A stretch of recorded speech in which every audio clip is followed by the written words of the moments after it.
Hello, my name is Lola, and I'm going to be reacting to She-Hulk trailer breakdown, Easter eggs you missed, and CGI analysis by new Rockstars. Let's see if we can find some things that we might have missed in the trailer. Let's go.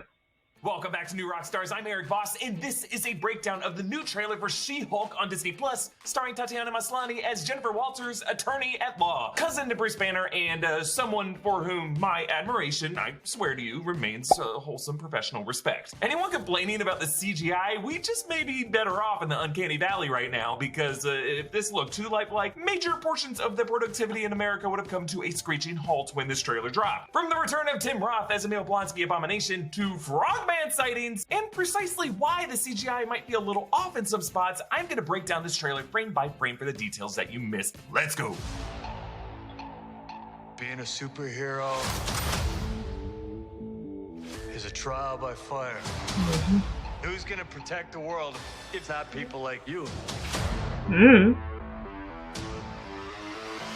So we open on the LA skyline, already a bit of a change of the pace for the MCU, which hasn't really been in the modern day LA area since Iron Man 3. We hear the voice of Bruce Banner giving the hero talk to his cousin Jennifer as a fancy event comes under siege. This actually looks like the event that Jen later in this trailer attends in her nice dress. And now outside, we see these armored soldiers carrying these interesting looking weapons. These actually look like a smaller handheld version of the sonic cannons that General Ross used on Hulk in the 2008 film, which according to that movie's opening credits actually came from a Stark Industries design. These showed up later equipped on the Stark drones in Spider-Man Far From Home, and War Machine's suit had a version of this in Civil War. In this case, it looks like a defensive measure used against Hulk-powered threats, maybe She-Hulk or Titania. Then we see this gang carrying some interesting weapons, crowbars, hooks, a crossbow. What kind of threat are they facing, if not a supernatural one, like vampires or werewolves? There's an eccentric mix of tones in this trailer, perhaps reflecting this series format as a 9-episode half-hour legal comedy, with Jen taking on a new case of the week each week, which all could showcase a different aspect of the Marvel world. Vampires specifically have come up more and more, like in Loki and Eternals. Eternals, of course, introduced Blade in its post-credit scene. We saw a crossbow in the Sanctum Undercroft in Spider-Man No Way Home. This October is going to be Werewolf by Night Halloween special. She-Hulk just seems like a very apt place to introduce these different things. This gang may also be the Wrecking Crew from the comics, also known for wielding crowbars, or they could just be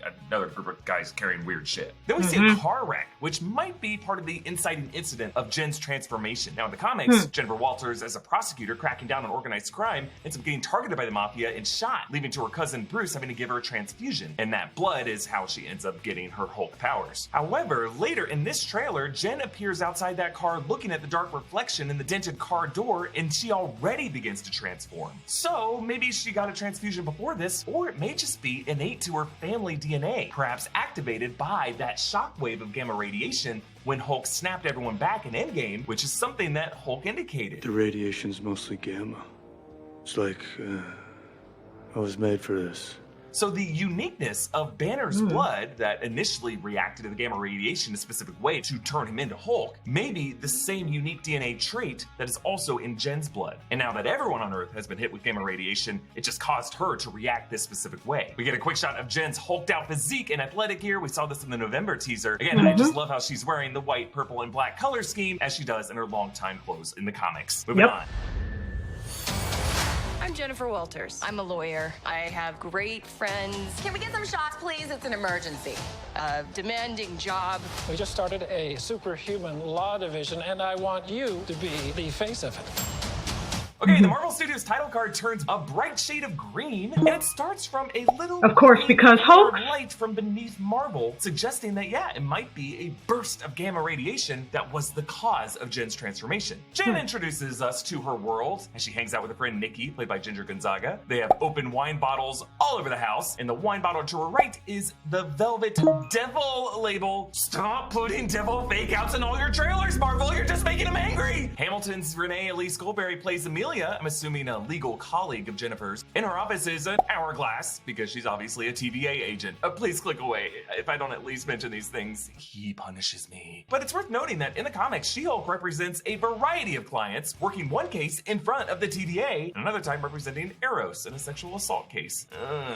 Probably not gonna be in the MCU. Josh Segarra plays another employee at this firm. You can see on the screen, it shows GLK/H in the same design as the November title card for this series that thankfully now has been updated, because I like this new title way better. GLKH stands for Goodman, Lieber, Kurtzberg, and Holloway, which is the name of Jen's law firm in the 2004 run of the comics by Dan Slott. Now, the name Goodman was a reference to Marvel publisher Martin Goodman, Lieber a reference to Stan Lee's actual last name, Stanley Martin Lieber, and Kurtzberg a reference to Jack Kirby's legal last name, Kurtzberg. In the comics, these three partners are never shown, which is why their three letters are grouped together. Holloway is the only partner who Jen deals with. When Jen and Nikki get shots, Jen's clothes are actually She-Hulk's color scheme once again: black blazer, white shirt, green pants, and purple light on her shirt. Then we see this awesome new maximum security facility located in the middle of the desert with high perimeter walls and an energy field fence on the drive-in. This interesting architecture makes me wonder if this could be the MCU version of the Cube, originally a SHIELD black site in the Nevada desert designed to contain gamma-irradiated inmates, and also became the home base of the Thunderbolts. The patches on the guards show a sigil of an eagle carrying arrows that looks a lot like the US Department of Justice, but this isn't the DODC, that is a different logo, whereas SWORD was overseen by Hayward, and now perhaps either Monica Rambeau or Abigail Brand, maybe Nick Fury. The Raft prison was overseen by Secretary of State Thaddeus Ross, R.I.P. William Hurt. This agency may be under the supervision of Val, someone we know was involved in some shadowy government agency, and you could totally imagine Julia Louis-Dreyfus showing up in the series. Back at the firm, Jen's supervisor is Holloway, that being the same Holloway partner of this firm name, and it sounds like they're now branching out to handle cases pertaining to superheroes. The same kind of legal work provided by Matt Murdock in Spider-Man No Way Home. Now, while I imagine Matt Murdock would stick to the New York area, it's really only a matter of time before these two Marvel lawyers cross paths. So that would be awesome. Shows up on the show. That'd be awesome. Now, Holloway specifically wants Jen to be the face of the superhero law division, suggesting that this may come about after her tendency to Hulk out emerges. It looks like one of her clients is Emil Blonsky, aka Abomination, Tim Roth, returning from the 2008 Hulk film. Now remember, Abomination ended that film getting KO'd by Hulk in the Battle of Harlem, and was actually later the planned recruit by S.H.I.E.L.D. for one of the Avengers, until we saw in that Marvel one-shot, Coulson and Selvig used Tony Stark to talk Ross into recruiting Bruce Banner instead. Blonsky was name-dropped in an episode of Agents of S.H.I.E.L.D., apparently kept in a cold storage facility in Alaska, and of course we last saw Abomination in Shang-Chi sparring with Wong in the Golden Daggers Club of Macau. Actually, when Wong opened that portal to take Abomination back, the background room showed that this is the same room that he is now in She-Hulk. Now, Wong is confirmed to appear in this series as well, so we'll likely get some answers to why Wong was partnered with Abomination in that movie. Was Wong sneaking him out, or was this approved by the government? I'm wondering if these furloughs were actually part of a deal to train up Abomination as a government soldier as part of Val's Dark Avengers crew, maybe alongside Yelena Belova and John Walker. Maybe Blonsky now wants out of that deal, and that's why he is now lawyering up. Either way, I hope we get some kind of rematch between Hulk and Abomination in this series. I mean, they're both there. Let's see the fight. Let them fight.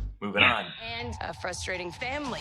Cause we didn't ask for this, but you still gotta deal with it. Okay, Jennifer visits Bruce in his new home on this tropical coastline. Not sure where exactly this is, but later She-Hulk wears a shirt reading I Heart Mexico. So this may be along the Mexican coastline, like the Yucatan. Maybe one of the places Banner stopped during his journey from Brazil to the US in the 2008 film. Let's not forget, all of that happened in the MCU, even though it feels like so long ago. Bruce pulls out a binder, probably containing his research that he conducted over that 18 months in the Gamma Lab that he mentioned in Endgame, when he found some mysterious cure to reach his current balance and control over his Hulk abilities. And he says, "You didn't ask for this." So it really does sound like the series might be suggesting Jen's Hulk powers could start with a unique quality to their family DNA, which is only now activated by a recent burst of gamma radiation. Now, notice how the shots here are taken from two different scenes. One where Hulk is wearing a zip-up hoodie, another where he's wearing this t-shirt. Amazing that he found one that fits him. It's got an interesting logo. At first I thought this could be related to S.H.I.E.L.D., but the bolts emanating out of it make me wonder if this could actually be a logo that he made for himself in his gamma radiation, like his new Hulk logo. Now folks, inflation is hitting us all hard right now, and that's a great reason to start using Upside, an incredible app for everyone who buys gas, groceries, or dines out. This video, an app for which there is only an upside. Now, the second scene looks like it is part of a meditation session. Like he's like saying, relax, breathe. Hulk could be teaching her how to relax and center herself. Meditation, remember, was a huge part of Bruce's regimen in the 2008 film. Now, we still do not know exactly why Bruce was shown in human form with his arm in a sling in that Shang-Chi post-credit scene, especially now that he's back in Hulk form with his arm completely healed. Kevin Feige told Screen Rant that that sling was intentional, and I have theorized that maybe Hulk depowered a human form to allow himself to give a life-saving transfusion confusion to Jen, but the IMAX aspect ratio of that Shang-Chi post-credit scene showed Banner was also on his other arm wearing a piece of wrist tech with a glowing green piece to it, which now after Doctor Strange and the Multiverse of Madness has come out, kind of reminds us of those 838 cufflinks that were powered by the green sands of Nasanti, those sands depowering the wearer for a certain amount of time. Maybe Wong gave Banner that cuff to depower him so that they could temporarily heal his arm when he was in human form. Because as Hulk, his flesh is otherwise so impenetrable, they couldn't really do anything to him. Let's move on. Your transformations are triggered by anger and fear. Those are like the baseline of any woman just existing. Oh. Yeah, pretty much. It feels like if I don't transform, I'm gonna die. There she is. Yes, yes, yes. And then no. Okay, down in the Gamma Lab, again, I think this is the one Hulk spent the 18 months in, Banner deliberately provokes Jen's anger with this torture device. Their swim gear indicates that this lab is underground, their tropical Mexican home. Now, whereas in the November teaser, the screens beside Banner showed Jen's face, here it shows an X-ray of her brain with the limbic system highlighted. The limbic system is the inner part of the brain that controls emotion. As Banner now says, the Hulk abilities are activated by anger and fear. We flash back to Jen's car accident transformation, and while she can't exactly see a reflection fully, the car paint is green, which masks her own skin color change. And yeah, we see how this chamber is a total death pod, razors spinning, and if you look closely at those razors, when That's she Stark. breaks them especially, you can see they are Stark Industries brand. So this means Tony Stark may have helped Banner set up this Gamma Lab during those 18 months, working alongside him as a lab partner to help him reach this wonderful Smart Hulk state. Isn't that great? And after these razors successfully trigger the fear to activate her She-Hulk form, Banner gives these thumbs up, looking just as he did to encourage the Avengers during their quantum experiment in Endgame. And this experiment is about as much of an absolute win. Next clip. I just want to be a normal, anonymous lawyer. Can you tell us where She-Hulk is? Jen, you're a Yeah, she's right there. Girl, your ass looks crazy right now. Okay, we see Jen in what looks like her childhood bedroom. There's a play poster for Shakespeare's Midsummer Night's Dream, which is a play all about physical transformation and the sexual arousal that arrives with it. I assume Jen might relocate here after getting some unwanted media attention due to her condition. Then we see Jen in her She-Hulk form trying to go about her work routine, but finds herself just getting stared at. Even that receptionist snaps a photo using the flash with all this great natural lighting. Come on. Now, there's been a lot of chatter about the unfinished CGI on She-Hulk and her face in this trailer. I think it was bound to happen. It honestly doesn't bother me as much as it does some of you. It really only strikes me as one shot of Jennifer looking at her phone. And it's Especially not so right much there. the animation, it's really just the timing and the movement. Notice how her eyes are slightly out of sync with her body as it moves. Like, I get it, they're trying to animate this gesture of Jen reacting to something on the phone and then her eyes gesture to the side, like, what do I do? But they dart as her body is still straightening up, which just feels a little weirdly unnatural. Like, if you were animated in a cartoon, you would do one move after the other. You'd have the back straighten and then the eyes dart to the side. And due to the uncanny valley effect that is encoded in our brains, our minds just weirdly accept more cartoony blocking as more naturalistic, which is why when you watch Pixar animation, they deliberately animate their characters to move more cartoony and slapsticky. Because we grew up watching cartoons, our brains just kind of accept that as natural. That's why they call it the uncanny valley. You have to go a little bit beyond what would be natural movement so that when we watch animated green characters, we just accept it. I see this as an absolute win. I will say, I really appreciate that they designed She-Hulk to have proportionately large hands, because remember, Hulk's fists are larger than a human's hands would be compared to the arms. But the problem is you still just don't get a sense of the weight of the phone in her hands, the way that they showed the weight as Hulk pinched the tacos or crunched the sausage rolled in a pancake. Look, again, none of this is that big of a deal, I don't think. They're still rendering all these effects ahead of August, and I definitely don't think this is Sonic level bad. So let's just all chill out, okay? And ultimately, I just applaud this series for leaning into the tone of the character She-Hulk, and especially the overt sexuality of the character, something that the comics do not shy away from, as She-Hulk was really an intentionally campy satire of the way comics as a whole would over-sexualize female superheroes. She-Hulk was really the first female superhero to completely own it and make it a joke. This show definitely seems to be embracing that. Like the shot of all the gawkers at the garden party, the woman on the left is the funniest to me. Like, come on, eyes up here, lady. Next clip. You could be an Avenger. Oh, I'm not a superhero. You could be. That is for billionaires and narcissists and adult orphans for some reason.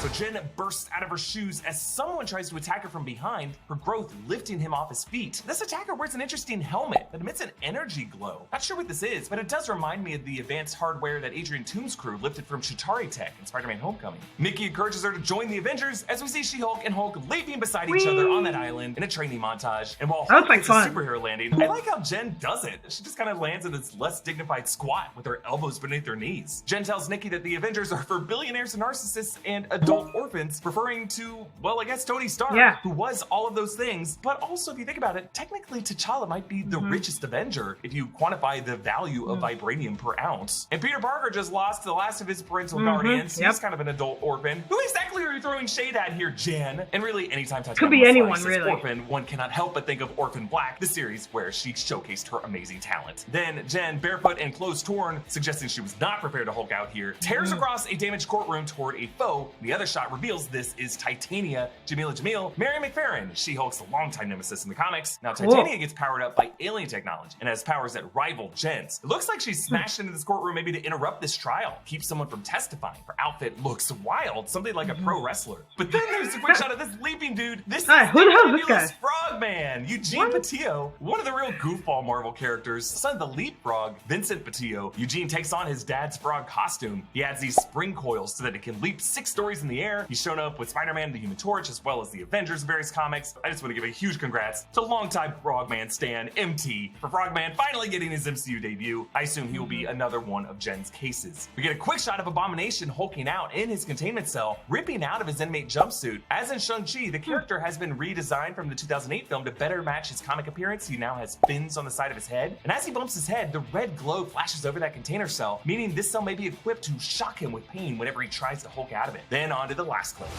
Is there anything more depressing than dating in your 30s? Yeah, this is the best date I've had in a while. Oh. Should we split some fries?